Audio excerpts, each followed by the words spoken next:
L'ultra-scepticisme n'est pas forcément plus enviable ou plus intéressant que l'ultra-croyance.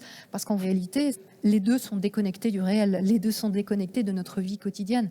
Sortir d'une croyance, ça peut être très déstabilisant, mais je crois que chacun doit être juste libre de décider s'il a envie de le faire ou pas. Et moi, je me souviens très bien qu'un jour, je me suis posée et je me suis demandé, est-ce que je suis prête à aller interroger tout ça? Est-ce que je suis prête à ce que ma croyance soit en fait pas bonne pour moi et qu'elle soit réellement une totale croyance? Parce que à l'époque, je me disais encore que je pouvais sauver les meubles, que je pouvais sauver certains aspects et que j'allais peut-être m'en tirer pas trop mal.